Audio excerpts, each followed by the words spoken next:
నమస్తే. కల్తీ లిక్కర్ పుణ్యమా అని మొత్తం ఎక్కడెక్కడ రాష్ట్రంలో కల్తీ లిక్కర్ బాటిల్సు, కల్తీ బీరు బాటిల్సు ఎర్రర్‌తో స్కాన్ చేస్తే క్యూఆర్ కోడ్ స్కాన్ చేస్తే ఎర్రర్‌తో ఉన్న బాటిల్స్ అన్నీ బయటపడిపోతున్నాయి. ఇదేది ప్రభుత్వం అనుమతించిన షాపుల్లో. బెల్ట్ షాపులు కాదు. ప్రభుత్వం అనుమతించి లైసెన్సులు వాళ్ళు పొందిన తర్వాత తెచ్చుకున్న ప్రభుత్వ స్టాకు. దాంట్లో ఎర్రర్ వచ్చిందంట. ఇవన్నీ ఇటు ఉంచితే కూటమి ప్రభుత్వం ఏంటంటే కొత్తగా ఇంకొక బాధ్యత అప్పచెప్పేసింది. గ్రామ, వార్డు, సచివాలయ సిబ్బంది మీద వాళ్ళు ఏం చేయాలంటే ఈ మద్యం షాపుల ఫోటోలు తీసే బాధ్యతలు అప్పచెప్పింది. సరే, అది ఎందుకు అప్పచెప్పిందో, గ్రామీణ ప్రాంతాల్లో సచివాలయ, పంచాయతీ కార్యదర్శులు, పట్టణ ప్రాంతాల్లో ఉండే వార్డు అడ్మిన్ సెక్రటరీలు వారి పరిధిలో ఉండే లైసెన్స్డ్ మద్యం షాపుల్లో ఫోటోలు తీయడంతో పాటు షాపు జియో కోఆర్డినేట్స్ వివరాలను ఆన్లైన్లో అప్లోడ్ చేయాలంటూ ఆదేశాలు ఇచ్చారు. మంగళవారం ఉదయమే చాలా జిల్లాల్లో గ్రామ, వార్డు సచివాలయ శాఖ అధికారులు, పంచాయతీ కార్యదర్శులు, వార్డు అడ్మిన్ సెక్రటరీలకు సమాచారం ఇచ్చారు. ఇది సరే, వాళ్ళ గ్రామ, వార్డు సచివాలయ శాఖ ఒక డైరెక్టర్ ఉంటారు కదా, వారి ఆదేశాల మేరకు వెంటనే ఈ కార్యక్రమం చేపట్టాలట. మహిళా ఉద్యోగులు పనిచేస్తున్న చోట ప్రత్యామ్నాయంగా సచివాలయ సిబ్బందిలో వేరొక పురుష ఉద్యోగ బాధ్యతలు చేపట్టాలని పాపం చిన్న నిబంధన సడలించారు. దీంతో ఉద్యోగ సంఘాలు కూటమి ప్రభుత్వం మీద విమర్శలకు దిగాయి. గవర్నమెంట్ ఎంప్లాయీస్ చేట మద్యం షాపుల ఫోటోలు తీయించడం ఏంటని మండిపడుతున్నాయి.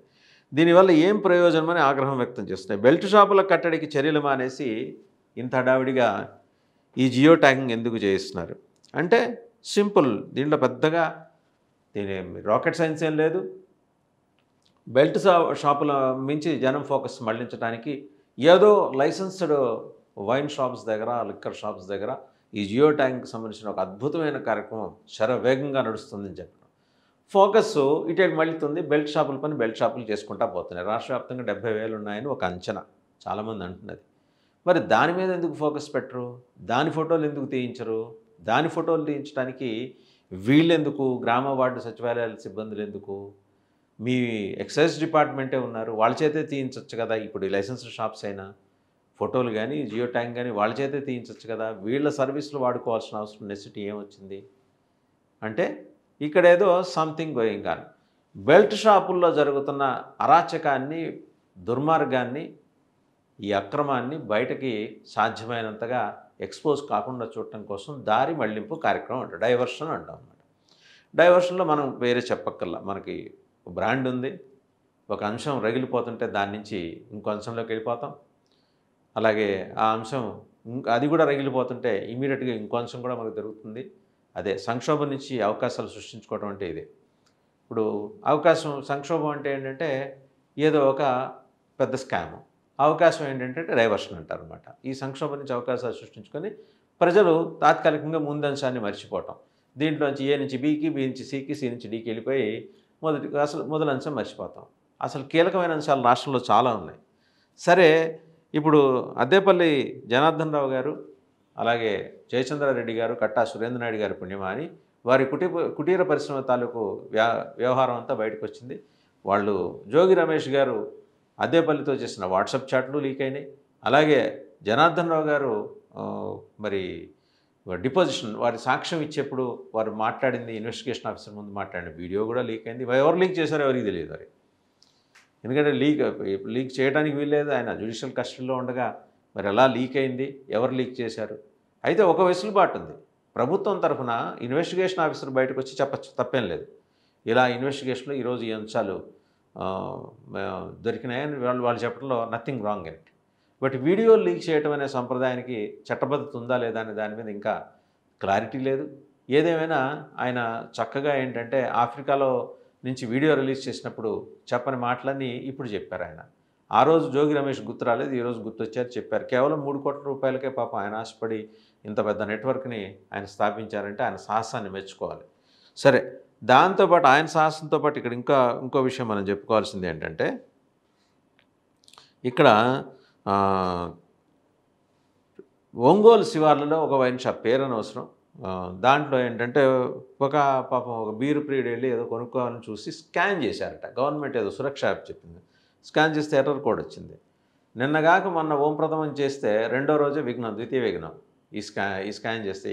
అంటే ఇది బహుశా ఇంతకుముందు మరి జనార్దన్ రావు గారు సప్లై చేసిన ఏది ఆ కల్తీ లిక్కర్‌లో భాగంగా బీర్ కూడా వచ్చేసింది. ఇప్పుడు బీరు ఇప్పుడు అంత నేను ఇంకొక చోట ఏంటంటే బీర్ బాటిల్‌లో ఓన్లీ వాటర్ ఉందట. సో, ఇన్ని రకరకాల చిత్రాలు, మాయలు. ఇవేవి చెప్పేది లైసెన్స్డ్ మద్యం షాపుల్లో, నాట్ బెల్ట్ షాపులు. మొత్తంగా ఏంటంటే బెల్ట్ షాపుల నుంచి డైవర్షన్ చేసే కార్యక్రమం, బెల్ట్ షాపులో ఉన్న కల్తీ స్టాక్‌ని జాగ్రత్తగా దారి మళ్లించే కార్యక్రమం. సరే, తలుచుకుంటే దెబ్బలకు కొదవా అంటే అనే సామెత ఉంది. ఎవరో తలుచుకుంటే దేనికో కొదవా అని. ఇప్పుడు వాళ్ళు తలుచుకున్నారు, బెల్ట్ షాపుల్లోంచి స్పూరియస్ లిక్కర్ కూడా మాయమయ్యే అవకాశాలున్నాయి. అసలు బెల్ట్ షాపులు మాత్రం టచ్ చేయట్లా. దాని మీద క్లారిటీ లేదు.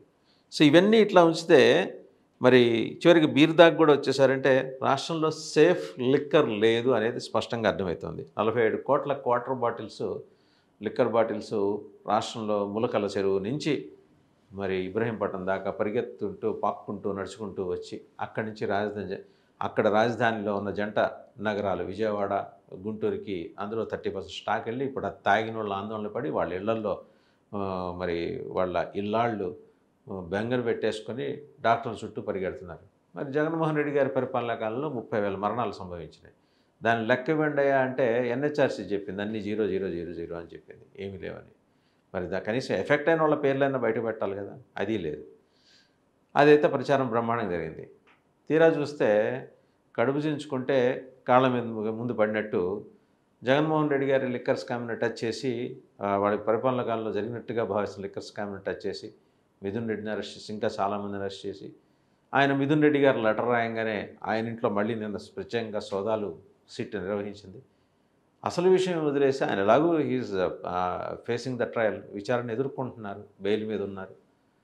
అది వదిలేసి ఇప్పుడు తాజాగా మళ్ళీ ఆయన ఇంటి మీద దాడులు. మీకు ఇక్కడ ఇల్లు చక్కబెట్టుకోకుండా ఆల్రెడీ దానికి సంబంధించిన సరైన సాక్ష్యాలు, స్టేట్మెంట్లు తప్పించే సాక్ష్యాలు సమర్పించని కారణంగా ఏసీబీ కోర్టు చేత చివాట్లు తిన్న తర్వాత కూడా వాళ్ళ పద్ధతి వాళ్ళు మానల.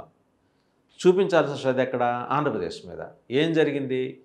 మరి కల్తీ లిక్కర్, కల్తీ మద్యం, స్పూరియస్ లిక్కర్ వెళ్ళిపోయింది అది మరి జనంలోకి. దాన్ని పట్టుకోమంటే గ్రామ వార్డు సచివాలయాల్లో పనిచేసే వాళ్ళు కాబట్టి ఎక్సైజ్ వాళ్ళు ఏం చేస్తున్నారు?